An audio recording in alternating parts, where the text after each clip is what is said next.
এক সময়ের কথা। একজন জেলের একটা ছোট্ট পুত্র ছিল। সে ভাবল যে আমি আমার বাবার মতোই মাছ ধরব। তখন সে একটা লাঠি নিল, তাতে দড়ি বাঁধল, আর সেই দড়ির মুখে যে কাঁটা বিঁধে থাকে তাতে চারা ঝুলিয়ে জলে ফেললো আর বসে থাকলো। কিছু সময় পরে জলে একটি তরঙ্গ দেখা গেল।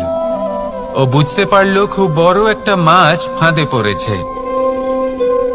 ও বল প্রয়োগ করলো, সেটা টানার চেষ্টা করলো। মাছও বল প্রয়োগ করলো, আর শেষে যেটা হলো সেই দড়ি ছিঁড়ে গেল আর মাছ বেঁচে পালিয়ে গেল। দেখুন, ও অনেক চেষ্টা করলো কিন্তু অসফল হলো। কখনো অধিক বল প্রয়োগ করলো, আবার কখনো কম বল, কিন্তু কিছুতেই সফল হলো না। ও পঞ্চমবার প্রচেষ্টা করলো। না বেশি বল প্রয়োগ করলো না কম, ততটাই বল প্রয়োগ করলো যতটা পর্যাপ্ত। ঠিক ততটাই বল, যতটা বল সেই মাছ প্রয়োগ করলো।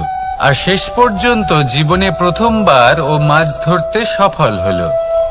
এবার এই কথার সারমর্ম কি? ভারসাম্য। এটাই হলো জীবনের সবথেকে বড় নিয়ম। আমাদের সবার জীবনে সমস্যা রয়েছে, কখনো মন দিয়ে ভেবে দেখবেন। জীবনে যদি কোনো ক্ষুদ্র সমস্যা বা ছোট সমস্যা থাকে আর সেটা সমাধান করার জন্য আপনি বেশি চেষ্টা করছেন, তাহলে তার দ্বারা সমাধান হয় না, বরং আরো বিপদ বেড়ে যায়। যখন কোনো বড় সমস্যা থাকে আর আপনি কম চেষ্টা করতে থাকেন, তখন সমাধান হয় না, তা চলতেই থাকে। শুধু এটাই হলো ব্যাপার। জীবনের সমস্ত সমস্যার একটা ভারসাম্য বজায় রাখা, যদি এটা আপনি শিখে ফেলতে পারেন, জীবনটা আপনার হাতের মুঠোয় থাকবে। আসুন আমার সাথে ভালোবেসে বলুন, রাধা রাধা। আপনি কখনো কোনো বাজকে নিজের বাসা বানাতে দেখেছেন?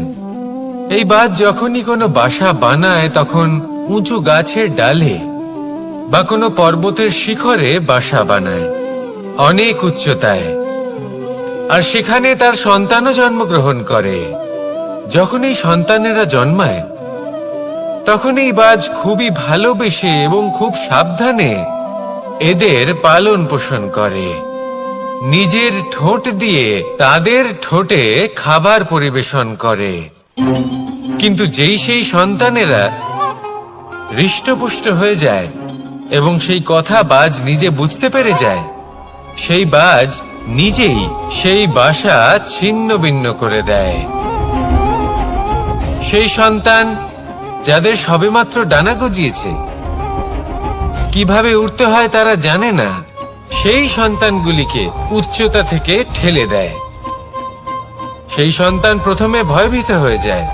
তারা সামনে মৃত্যুকে দেখতে পেয়ে ভয়ের কারণে তাদের ডানা ঝাপটাতে থাকে। আর সেই প্রক্রিয়াতেই সেই সন্তানগুলি উড়তে শুরু করে দেয়। এবার এই ঘটনায় আমরা কি শিক্ষা পেতে পারি? এটাই, যদি আপনি মাতা পিতা হন, তাহলে নিজের সন্তানকে অবশ্যই স্নেহ করুন, কিন্তু তাদেরকে নিজের আঁচলের তলায় বেঁধে রাখবেন না। যদি আপনি চান আপনার সন্তান জীবনে উন্নতি করুক, তাহলে নিজের মুঠো থেকে তাদের স্বতন্ত্র করে দিন। এই সংসারে সংঘর্ষ করতে দিন। সেই সন্তান নিজেই বুঝতে পারবে যে জন্মের সময় পাওয়া ডানা কি করে ব্যবহার করতে হয়। আর আপনার চোখের সামনে আপনার সন্তান এই আকাশে উড়তে থাকবে। তাহলে আসুন আমার সাথে ভালোবেসে বলুন, রাধা রাধা। কখনো কোনো চাতককে দেখেছেন? একটা চাতক বর্ষার জন্য অপেক্ষা করে। সেই বর্ষার জলে নিজের তৃষ্ণা নিবারণ করে, নয়তো সারা বছর তৃষ্ণার্ত থেকে যায়। ও আকাশের দিকে তাকিয়ে থাকে আর অপেক্ষা করে যে কবে বর্ষা হবে আর কবে আমি আমার তৃষ্ণা নিবারণ করব। সেখানে অন্যদিকে একটি কাক বা একটা পায়রা, এরা কি করে? যেখানে জল পায় পান করে নেয়, যেখানে খাবার পায় খেয়ে নেয়, আত্মীয় স্বজন বন্ধু বান্ধব যাকেই পায় তার সাথে সময় কাটায়, খাবার খায় আর চলে যায়। এবার এদের মধ্যে মিল কোথায় আর পার্থক্য কোথায়? দুজনের কাছেই ডানা রয়েছে, দুজনেই উড়তে পারে। এই আকাশ হলো ওদের, খাবারের দানা ওদের। পার্থক্য হলো তাদের অভিলাষার, পার্থক্য হলো তাদের আকাঙ্ক্ষার, পার্থক্য জীবন যাপনের ধরনের। এবার যত বেশি আকাঙ্ক্ষা থাকবে, যত দামি জীবন যাপন করার ইচ্ছে থাকবে, তত বেশি কষ্ট আপনাকে সহ্য করতে হবে। আবার অন্যদিকে জীবন যত সরল হবে, জীবন যাপন যত সরল হবে, সমস্যা ততটাই কম হবে। তাই সবসময় চেষ্টা করবেন আপনার মানসিকতা এবং আপনার জীবন যেন সরল হয়। ভালোবাসতে থাকুন। যদি কেউ আপনাকে ভালোবাসে, তাকেও আপনি ভালোবাসা ফিরিয়ে দিন। তাদের সাথে কথা বলুন, কিছু তাদের কথা শুনুন, কিছু নিজের কথা বলুন। দেখবেন সকল তাপ উত্তাপ দূর হয়ে গেছে। এটাই তো হলো জীবনের সারমর্ম। তাই প্রেমে থাকুন, ভালোবাসুন, আর ভালোবেসে আমার সাথে বলুন, রাধা রাধা। একবার একজন সাধক ওনার শিষ্যদের একটা কাজ দিলেন। একটা দুর্লভ জড়িবুটি নিয়ে আসতে বললেন। এতটাও কঠিন কাজ সেটা ছিল না, কারণ সকল শিষ্য জানতেন যে এই দুর্লভ জড়িবুটি কোথায় পাওয়া যায়। পর্বতের শিখরে। কঠিন কাজ কোনটা? সেখানে পৌঁছনোর সেই পথ, যা ছিল কাঁটায় জর্জরিত, পাথরে পরিপূর্ণ, যেখানে পিছলে পড়ার আশঙ্কা রয়েছে এবং গভীর ক্ষত পেতে পারে সবাই। এবার বেশ কয়েকজন শিষ্য গেলেন, তার মধ্যে কয়েকজনই সেই জড়িবুটি নিয়ে আসতে পারলেন। কারণটা কি ছিল? কিছু শিষ্যের মনোযোগ ছিল শুধুমাত্র লক্ষ্যের দিকে, অর্থাৎ পর্বতের সেই শিখরে।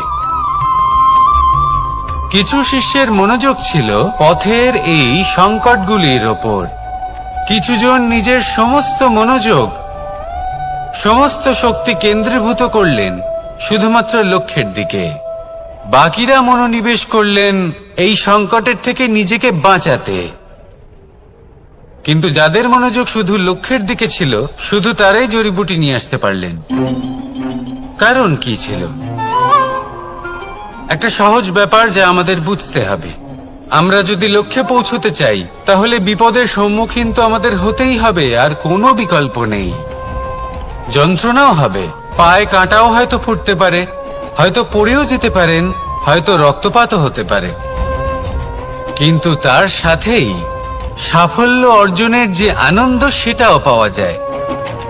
সেই জন্য নিজের মনোযোগ সবসময় লক্ষ্যের দিকে রাখুন, পথের সেই বিপদগুলির দিকে নয়। সত্যি কথা বলতে, এই বিপদ এটা কিছুক্ষণের, আজ আছে কাল নাও থাকতে পারে। কিন্তু যদি লক্ষ্যকে প্রাপ্ত করতে পারেন, তাহলে তার আনন্দ আপনার সাথে সারা জীবন রয়ে যাবে। তাহলে লক্ষ্য প্রাপ্ত করুন আর আমার সাথে ভালোবেসে বলুন, রাধা রাধা। আমরা কখন উচিত কাজ করি, কখন অনুচিত কাজ করি, কখন পুণ্য করি আর কখন পাপ করি, কখন ন্যায়ের পথে চলি আবার কখন অন্যায়ের পথে চলি, তা দুজন ব্যক্তি বুঝতে পারেন, পরমাত্মা আর অন্তরাত্মা। এবার প্রত্যেক মুহূর্তে কি হয় পরমাত্মা সবই জানেন, তার কাছে কিছুই গোপন নয়। কিন্তু প্রত্যেক মুহূর্তে আপনার কি করা উচিত, সেটা উনি এসে আপনাকে বলতে পারবেন না। সেই জন্য আমাদের ভেতরে অন্তরাত্মা আছে, আমাদেরই চেতনার একটি অংশ।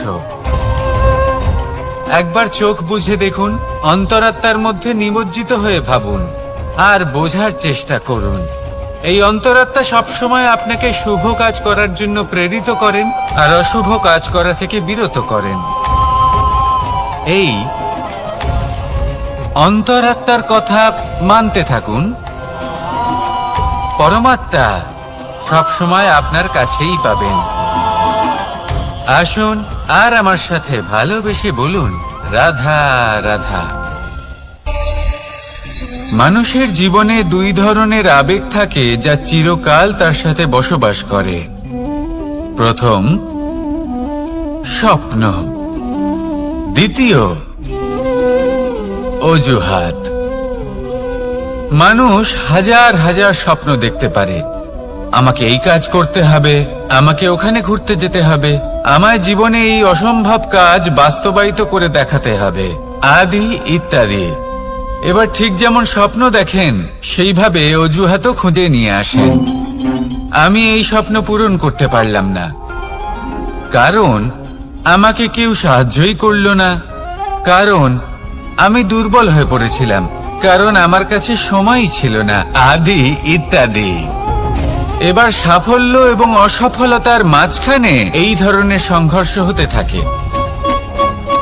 সাফল্য তখন লাভ করা সম্ভব যখন আপনার স্বপ্ন আপনার অজুহাতের থেকে অনেক বড় হয়, আর অসফলতা তখন পাবেন যখন আপনার অজুহাত আপনার স্বপ্নের থেকে অনেক বড় হয়।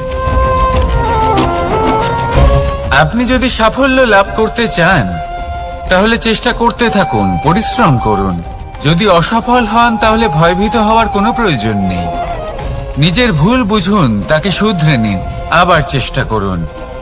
কিন্তু যদি নিজের জীবনে অজুহাত নিয়ে আসেন তখন স্বপ্ন কখনো পূরণ হবে না। আসুন আমার সাথে ভালোবেসে বলুন, রাধা রাধা।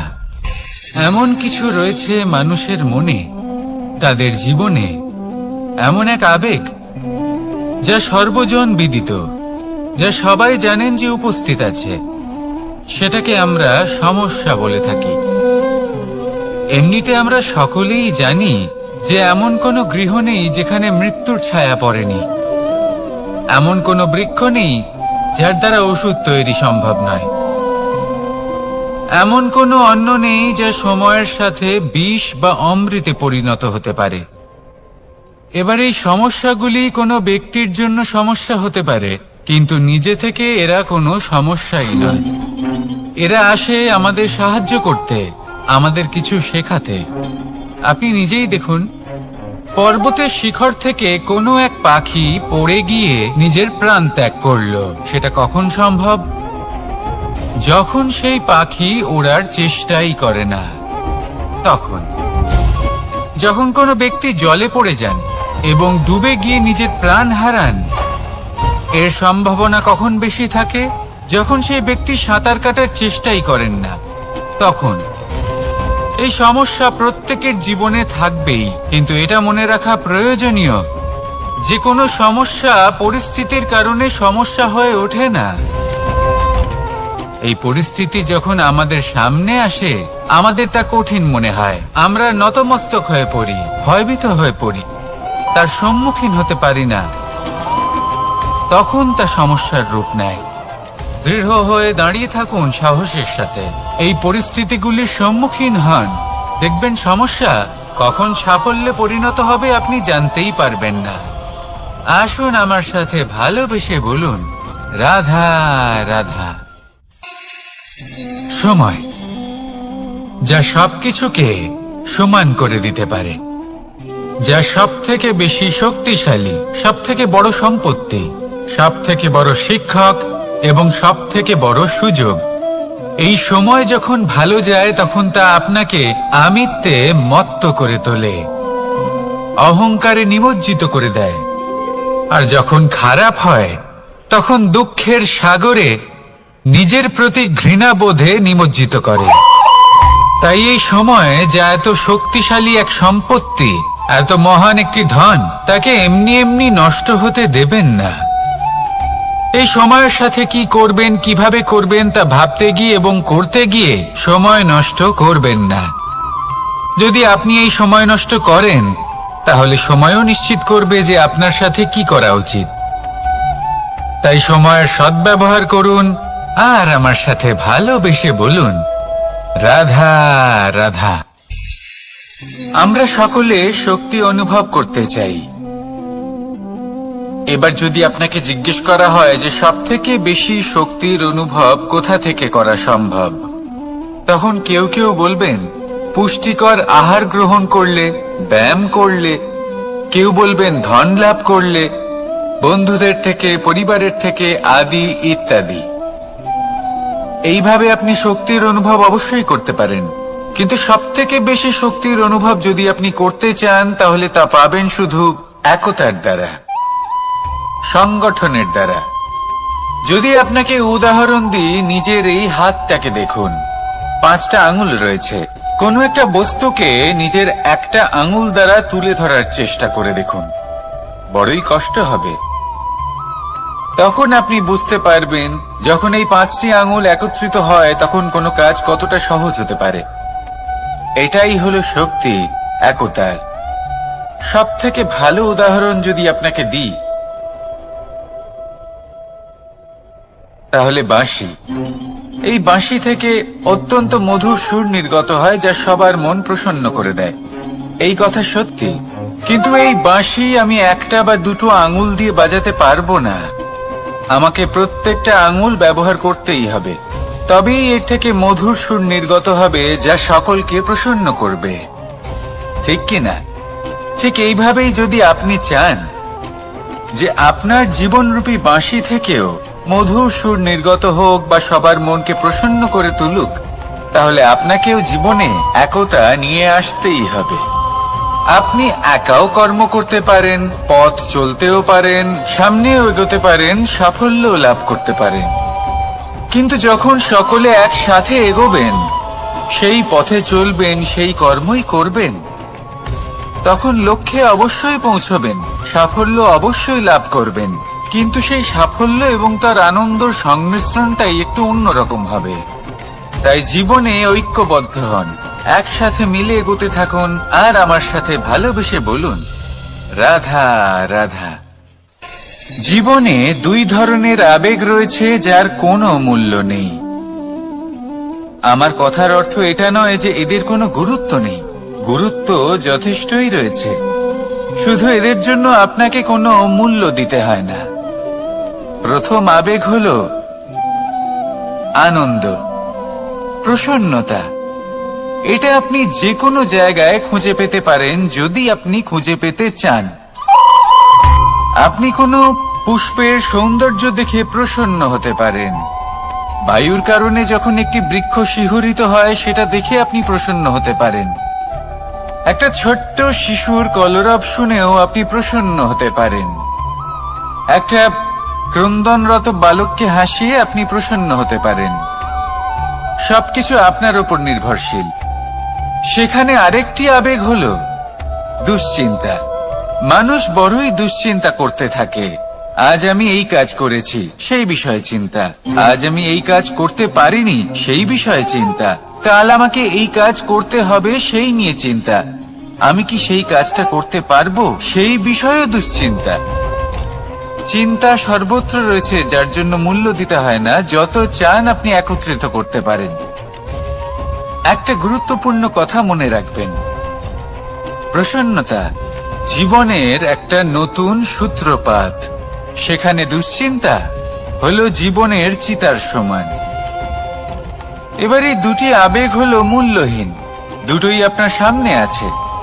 কোনটা চয়ন করবেন আপনি, দুশ্চিন্তা নাকি প্রসন্নতা? সিদ্ধান্ত আপনারই। আসুন আর আমার সাথে ভালোবেসে বলুন, রাধা রাধা। ধন, সম্পত্তি, এগুলো আসলে কি? এগুলো শুধু সেই মূল্য যার দ্বারা আমরা কোনো কিছু অর্জন করতে পারি। এবার এই ধনের দ্বারা এই সংসারে অনেক কিছু লাভ করা সম্ভব, কিন্তু সেই সবকিছুই শুধুমাত্র ভৌতিক বস্তুই হবে। ভৌতিক সামগ্রী, ভৌতিক সুবিধা। অর্থাৎ আপনার কাছে যতই ধন থাকুক, তা আপনাকে শান্তির ঘুম এনে দিতে পারবে না। আপনাকে জীবনের বাস্তব সুখের অনুভূতি লাভ করাতে পারবে না, কারণ এগুলো ভৌতিক ধন। এ ভৌতিক বস্তুই অর্জন করাতে সক্ষম। বাস্তবিক ধন কি? যদি এই প্রশ্ন আপনার মনে আসে, তাহলে তার উত্তর আমি আপনাকে দেব একটা উদাহরণের মাধ্যমে। কখনো আপনি শুনে থাকবেন যে একজন পিতা আজীবন অনিষ্ট করেন, অনর্থ করেন, খারাপ কাজ করেন শুধু ধন অর্জনের জন্য। তিনি ভাবেন যে আমি ধন অর্জন করব আর নিজের সন্তানকে একটা উজ্জ্বল ভবিষ্যৎ প্রদান করব, একটা সুখ স্বাচ্ছন্দ্যময় জীবন দান করব। এবার সন্তান যখন জন্ম লাভ করে তখন সে ভাগ্যের জোরে সেই ধন ভোগ করে। যেরকম সে পায় সেরকমই তার ব্যবহার সে করে। কখনো আপনি এটাও দেখে থাকবেন যে সেই সন্তান সমস্ত ধন নষ্ট করে ফেলে, আর সেই পিতা যিনি সমস্ত ধন সঞ্চয় করেছেন, যিনি সেই ধনের প্রভু, আজ সেই ধনের প্রহরী হয়ে রয়েছেন। এবার এরকম কেন হয়? এরকম তখনই হয় যখন সেই পিতা বুঝতেই পারেন না যে তার জীবনের আসল ধন কি। সেই আসল ধন তার সন্তানকে সে দিতেই পারে না। যদি পিতা তার সন্তানকে কর্মের জ্ঞান দিতে পারেন, উচিত কোনটা অনুচিত কোনটা সেই শিক্ষা দিতে পারেন, সংস্কারের প্রকৃত শিক্ষা দিতে পারেন, তবে সেটা ধনের থেকে অনেক বেশি গুরুত্বপূর্ণ। এটাই হলো জীবনের বাস্তব ধন। আপনি সেই কথা তো অবশ্যই শুনে থাকবেন, কুসন্তান হলে ধন সঞ্চয় করে কি হবে, সুসন্তান হলে ধন সঞ্চয় করে কি হবে। সন্তান যদি কুপুত্র হয় তাহলে সব নষ্ট করে ফেলবে, আর সন্তান যদি সুপুত্র হয় তাহলে ধন থাকুক না থাকুক সে নিজেই কর্মের পথে অগ্রসর হয়ে ধন অর্জন করবে আর নিজের জন্য এক উজ্জ্বল ভবিষ্যৎ গড়ে তুলবে। তাই সন্তানকে সম্পদ দেওয়ার আগে কর্মের জ্ঞান দান করুন, সুশিক্ষা দিন, কারণ এটাই হলো জীবনের প্রকৃত ধন। আসুন আর আমার সাথে ভালোবেসে বলুন, রাধা রাধা। কর্ম এবং ফল। মানুষের স্বভাব হলো এটাই যে তিনি নিজের প্রত্যেক পরিশ্রমের প্রতিফল প্রার্থনা করেন। বেশিরভাগ সময় এই ফলাফলের চিন্তা করতে করতে, কল্পনা করতে করতে উনি কর্ম করতে থাকেন যে আমি এই কাজটা করলে এই ফল পাবো। সেই সব কল্পনা করতে থাকেন যা না তার হাতে আছে, না আছে অধিকার আর না আছে নিয়ন্ত্রণ। উনি শুধু নিজের কর্ম করতে পারেন। উনি কি ফল পাবেন তা তার হাতে কখনোই নেই। তাই আপনিও শুধুমাত্র কর্ম করতে থাকুন, ফলের চিন্তা করবেন না। মনে রাখবেন, শিকড় এবং শাখা যেভাবে একে অপরের সাথে জড়িয়ে, সেইভাবেই একে অপরের সাথে জড়িয়ে কর্ম এবং ফল। যেরকম কর্ম আপনি করবেন সেরকম ফল আপনি অবশ্যই পাবেন।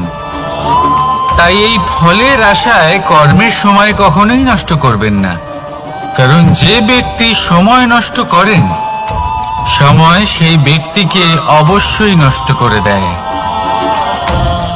কর্ম করুন নিঃস্বার্থভাবে, ফলের চিন্তা করবেন না, আর আমার সাথে ভালোবেসে বলুন, রাধা রাধা। কর্ম এবং ফল। দেখতে গেলে এই সমস্ত ব্রহ্মাণ্ড এই দুইয়ের মাঝেই স্থির হয়ে আছে।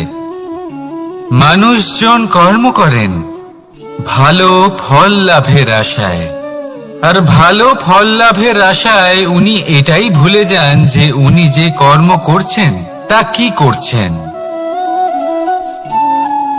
আমি বলেছিলাম কর্ম করুন ফলের চিন্তা না করে, কিন্তু কি কর্ম করছেন সেই বিষয়ে ভাবাটাও অত্যন্ত আবশ্যক।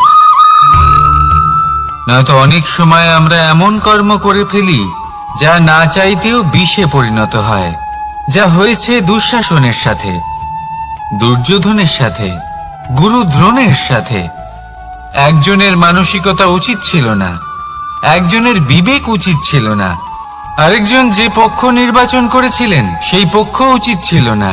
আর যা কিছু ওনাদের সাথে হলো, আপনার, আমার, আমাদের সকলের সাথে তা হতে পারে।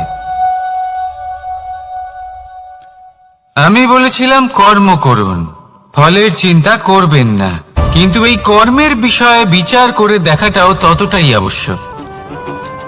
দেখুন, কর্ম করার উচিত প্রক্রিয়া ফলের চিন্তা না করা, কিন্তু যদি আপনার কর্ম শুভ হয় তাহলে তার ফলও নিয়তি আপনাকেই দেবে।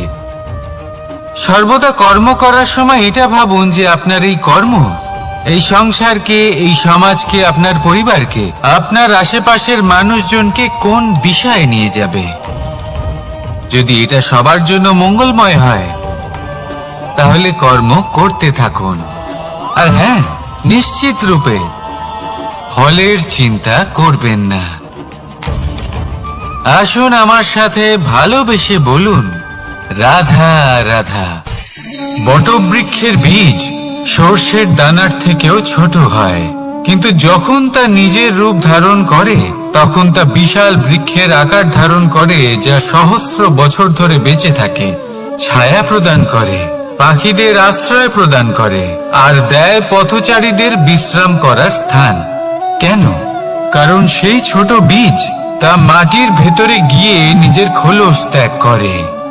অন্ধকারে থাকে সে, যতই আলো আসুক না কেন, যতই বর্ষা আসুক না কেন, সব সহ্য করে।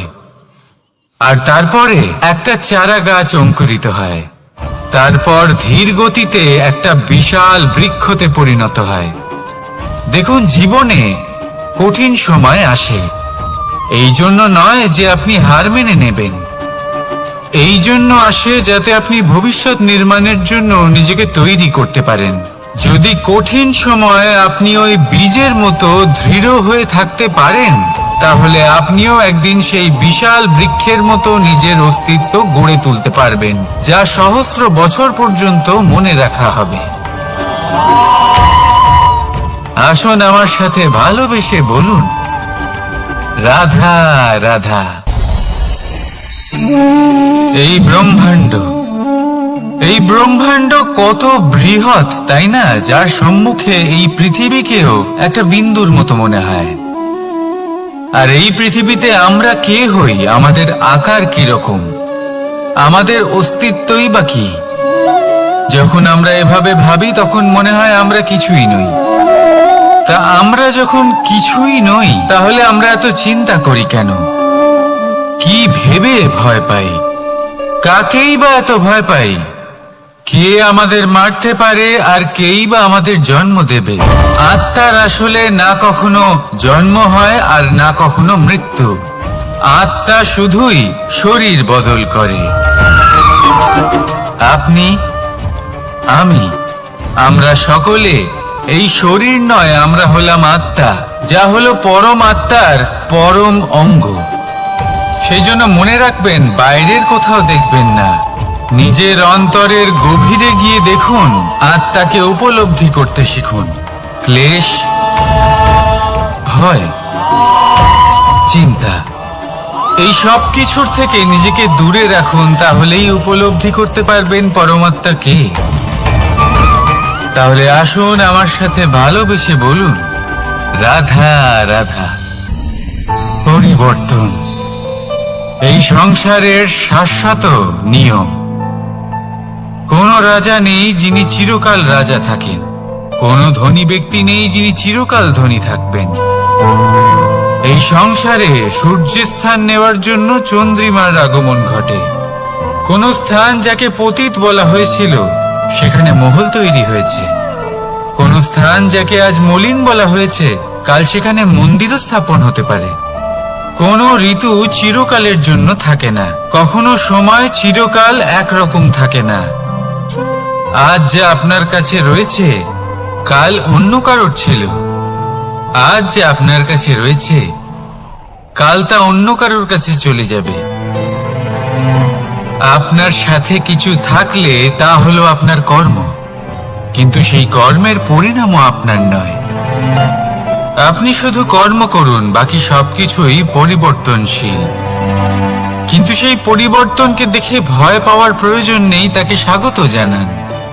যদি আপনি হাসি মুখে সেই পরিবর্তনকে স্বাগত জানান, তাহলে এই পরিবর্তনও হাসি মুখে আপনার সাথে থাকবে। আসুন আমার সাথে ভালোবেসে বলুন, রাধা রাধা। সঞ্চয় মানুষের যখন থেকে বোধ বুদ্ধি হয়, সঞ্চয় করতে আরম্ভ করে দেন। সঞ্চয় করতে থাকেন ভোজনের, সঞ্চয় অর্থের, সঞ্চয় শক্তির। নিজের জন্য করেন, নিজের পরিবারের জন্য করেন, নিজের স্ত্রীর জন্য করেন, সন্তানের জন্য করেন, সন্তানের সন্তানের জন্য সঞ্চয় করেন। সঞ্চয় করার জন্য ওনার কাছে অনেক কারণ রয়েছে, কারণ উনি এটা ভাবেন যে এই সঞ্চিত শক্তির জন্য কেউ ওনার কোনো ক্ষতি করতে পারবে না। মানুষ ভুলে যান একটা গুরুত্বপূর্ণ কথা, এই সত্য, উনি এই সংসারে খালি হাতেই এসেছিলেন, আর এখান থেকে ওনাকে খালি হাতেই যেতে হবে। যা এখানকার তা এখানেই থেকে যাবে। আর যদি কিছু ওনার সাথে যায় তা হলো ওনার কর্ম, আর কিচ্ছু নয়। তাই যদি কিছু অর্জন করতে চান তাহলে শুভ কর্ম অর্জন করুন, আত্মশক্তি অর্জন করুন, কারণ পরলোকে এটাই হবে আপনার সম্পত্তি। তাহলে কি এটা আপনি অর্জন করতে চান না? আসুন আর আমার সাথে ভালোবেসে বলুন, রাধা রাধা। সদিচ্ছা। দেখতে গেলে 3 অক্ষরে তৈরি এই শব্দ, কিন্তু সমস্ত ত্রিলোক তার উপরেই আধারিত। আপনি এই সংসারে এসেছেন, তখন অবশ্যই শ্বাস নেবেন, কিন্তু তার বদলে আপনাকে কিছু তো দিতেই হবে। আপনার উপর নির্ভর করছে আপনি কি দেবেন। কি দেবেন এই সংসারকে, এই সমাজকে, নিজের পরিবারকে, আর তার বদলে কি নেবেন? যশ নাকি অপযশ? দেখুন, এক ছিল রাবণ, যে কিনা সমুদ্র পার করলো সীতাকে অপহরণ করার জন্য, আর এক ছিলেন রামচন্দ্র, যিনি সমুদ্র পার করেছিলেন, সেতু বানিয়ে গিয়েছিলেন সীতাকে ফিরিয়ে নিয়ে আসার জন্য। দুজনেই সমুদ্র পার করেছিলেন, শুধু পার্থক্য ছিল সদিচ্ছাকে বোঝার লক্ষ্যের। অনেক মানুষের যাত্রা একরকম হতেই পারে, কিন্তু আনন্দ তখনই লাভ করবেন যখন লক্ষ্য শুভ হবে, মহান হবে। এই লক্ষ্য দিয়ে এই সংসারের কল্যাণ হবে এবং মানুষের সম্মান হবে। যদি আপনার সংকল্প উচিত হয় তাহলে আপনার লক্ষ্য উচিতই হবে, নয়তো শুধুমাত্র বিনাশ হবে। আর উচিত এটাই হবে যে বিনাশের হাত থেকে যেন নিজেকে বাঁচানো যায়, কি বলেন? তাই জীবনে যে লক্ষ্য স্থির করছেন, মনে রাখবেন তা যেন শুভ লক্ষ্য হয়। যদি এরকম হয় তাহলে আপনার যাত্রা, আপনার জীবন দুটোই শুভময় হবে। আসুন আর আমার সাথে ভালোবেসে বলুন, রাধা রাধা। সুরক্ষা। এই সুরক্ষা আসলে কি? এটা কি কোনো কবচ নাকি কোনো সীমা? এই সুরক্ষা আসলে অন্য কিছু। আমাদের মাতা পিতা, আমাদের প্রিয়জন, আমাদের বন্ধু, এই সমাজ, আমাদের শুভাকাঙ্ক্ষী, আমাদের আত্মীয়, এনারা সবাই আমাদের জীবনে কোনো না কোনো ভাবে সুরক্ষা দিয়ে থাকেন, একটা কবচ দিয়ে থাকেন কোনো না কোনো রূপে। কিন্তু দেখতে গেলে আমাদের পরাক্রমের পথে, আমাদের বীরত্বের পথে, আমাদের সাহসের পথে এই সুরক্ষাই সব থেকে বড় বাধা হয়ে দাঁড়ায়। একবার ভেবে দেখুন, যদি আপনি কোনো সুরক্ষাই না পান, বা যদি আপনি এই সুরক্ষা ভেঙে বাইরে আসতে পারেন, তাহলে আপনার বীরত্ব চরম সীমায় পৌঁছে যায়। কেন? কারণ তখন আপনি জানেন যে এই সংসারের সম্মুখীন আমাদের নিজেদেরই হতে হবে। আপনি বুঝে যান যে শত্রুর সম্মুখীন এবার নিজের বলের দ্বারা, নিজের পরাক্রমের দ্বারা, নিজের সাহসের দ্বারা করতে হবে। আর তখন আমাদের মনের মধ্যে এই শক্তি জাগ্রত হয়। এই শক্তি অন্তরেই বসবাস করে, শুধু এটা চিনে নিতে হবে, একে জাগ্রত করতে হবে। আর এটা সুরক্ষা ভেঙে যাওয়ার পরেই সম্ভব হয়। আর যারা নিজের শক্তি সম্পর্কে জানেন, যিনি নিজেই জানেন তিনি কতটা শক্তিশালী, তিনি নিজেই নিজের সুরক্ষা কবচ চিরকালের মতো ভেঙে ফেলে দেন, ঠিক কর্ণের মতো। আর তারপরে দেখুন, আপনার পরাজয় হোক বা বিজয়ী হোক না কেন, সেটাই অনেক বড় হয়, সেটাই প্রশস্ত হয়ে থাকে। সেই জন্য ত্যাগ করুন নিজের ভয়কে, নিজের আশেপাশের এই সুরক্ষা চক্রকে ভেঙে ফেলুন, আর সম্মুখীন হন এই সংসারের নিজের শত্রু সম্মুখীন হন। পরাক্রমের এই অঙ্কুর, তা অঙ্কুরিত হওয়ার জন্য বীজের উপরের এই কবচ এটা ভেঙে যাওয়া অতি আবশ্যক। আসুন আমার সাথে ভালোবেসে বলুন, রাধা রাধা। যখন আমরা হাঁটতে থাকি আর আমাদের পায়ে কাঁটা বিঁধে যায়, তখন মুখ দিয়ে আহ বেরিয়ে আসে, কান্না চলে আসে, আর অনেক সময় অভিশাপও বেরিয়ে আসে। কিন্তু আমরা কি কখনো এটা এইভাবে দেখেছি, এইভাবে ভেবেছি যে আমরা যে পথে চলেছি সেই পথে কাঁটা বিঁধেছে, নাকি আমরা সেই পথ নির্বাচন করেছি যাতে শুধুই কাঁটা রয়েছে? নাকি আমরা এভাবে ভেবে দেখেছি যে এই কাঁটা আমাদের কষ্ট দিতে এসেছে, নাকি এটা আমরাই বিছিয়ে রেখেছিলাম? সাবধান থাকা উচিত ছিল, কারণ কাঁটা বিঁধলে যন্ত্রণা হবে, চিৎকার করে ফেলতে পারি, মুখ থেকে অভিশাপও বেরিয়ে আসতে পারে। কিন্তু এই অভিশাপ শুধুমাত্র আমাদের তরফ থেকে অভিশাপ হয়, সামনের ব্যক্তিটির ওপরও নির্ভর করে। এবার সেই ব্যক্তি যদি এমন হয় যে ফুল আর কাঁটা এই দুই সমানভাবে গ্রহণ করতে পারে, তার কাছে অভিশাপও বরদানে পরিণত হয়। শেষ পর্যন্ত ব্যাপারটা দাঁড়ায় ভাবনা, চিন্তা, দৃষ্টিভঙ্গির ওপর। কারণ আপনার এই ভাবনাই সত্যি হয়ে সামনে আসে। সেই জন্য এই ভাবনা, চিন্তা, মানসিকতাকে গুরুত্ব সহকারে দেখবেন। এই বিবেচনা নিয়ে বিবেচনা করতে শিখুন।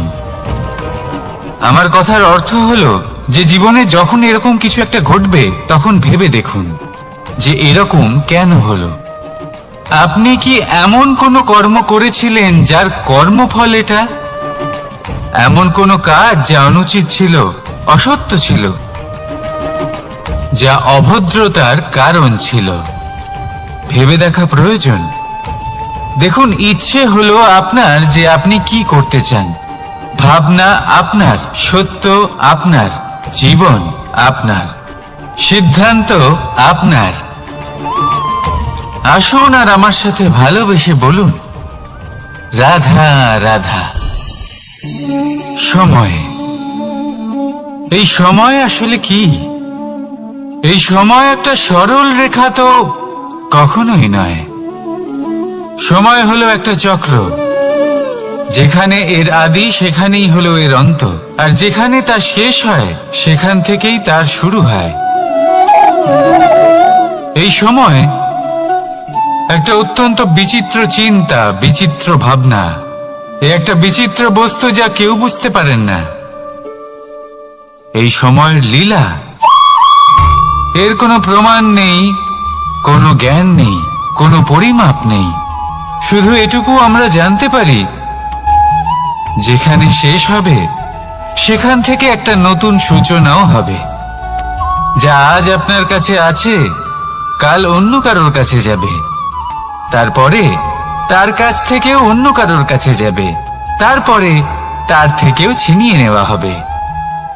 এই নিয়তির একজনের কাছ থেকে অন্যজনের কাছে আদান প্রদানের এই সময় হলো আপনার সময়। এই সময় সদ্ব্যবহার করুন, এই সময়কে বাঁচুন।